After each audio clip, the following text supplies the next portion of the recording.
What's the most recent act of grace you've witnessed? We're going to talk about an act of grace in the news in just a minute. But before we get to our devotional thought, I want to mention a couple things that are coming up at Cherry Avenue.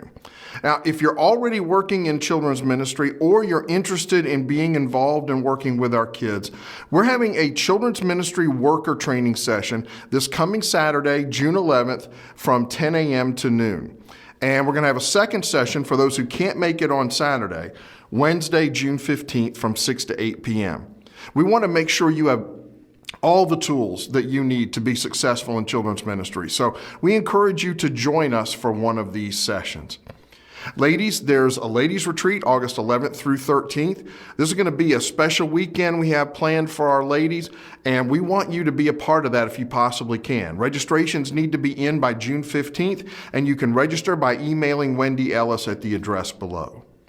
And don't forget, if you're not on our prayer notifications list, you can sign up for that by emailing me. We send out updates each week, and we want you to join us as we lift up these requests.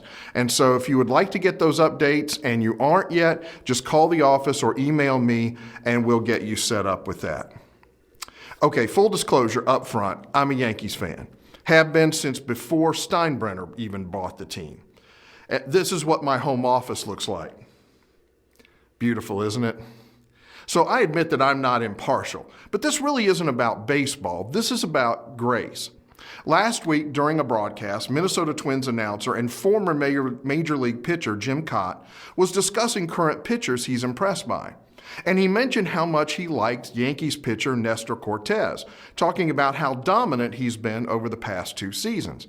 And in the process, he created a nickname for him using his name to try to make a rhyme, and he referred to him as Nestor the Molester. Well, as you can imagine, a bit of a firestorm erupted online. Most of the time in today's world, an incident like this would become a huge issue, even after the one who was in the wrong apologized, which Kaat did.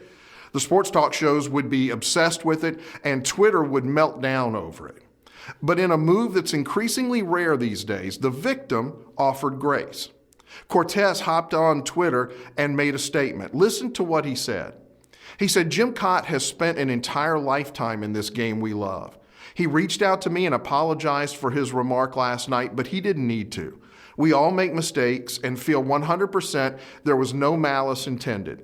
I plan on lifting him up with this tweet, and I hope others do too. No sweat here, Jim." Isn't that great? It's kind of sad that such a display of grace is actually noteworthy today.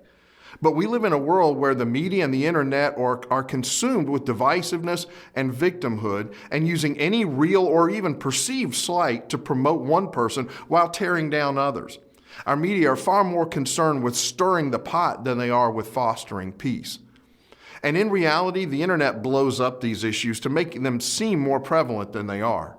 The truth is that the majority of people don't spend their whole life looking for reasons to accuse other people of harm. Most people aren't out there hoping to pounce on other people for anything they can possibly twist into an insult. But it rarely makes headlines when someone offers forgiveness and grace. It's not seen as newsworthy when one person forgives another or gives the benefit of the doubt. So it's refreshing to see an example of that just make the news. Ephesians 4 says, "Be patient with each other, making allowance for each other's faults because of your love. Make every effort to keep yourselves united in the Spirit, binding yourselves together with peace." Offering grace and forgiveness would be nice to see everywhere in our culture, especially in the media. But for those of us who are Christians, it's not an option. Ephesians 4 goes on to say, "Be kind and compassionate to one another, forgiving each other, just as in Christ God forgave you." If we've been blessed with God's forgiveness, we have no right not to forgive others. Our default setting should be to give others the benefit of the doubt and not assume when we hear something someone said about us that it was meant to be harmful. And even if it was, we still need to forgive. I heard someone say once, "Don't burn the bridge you have to walk across to get to heaven." 1 Peter 3 says this, "Do not repay evil for evil or reviling for reviling, but on the contrary, bless. For to do this you were called, that you may obtain a blessing." Not only does offering grace bless the one who receives it, but the one who offers it as well. Carrying resentment around just weighs us down. And when we let go of it, the relief is amazing. I know that God blesses us when we offer grace to others, though I don't know if he'll choose continued pitching success as a blessing for Nestor Cortez.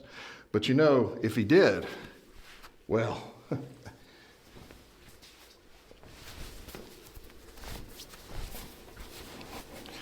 I wouldn't argue.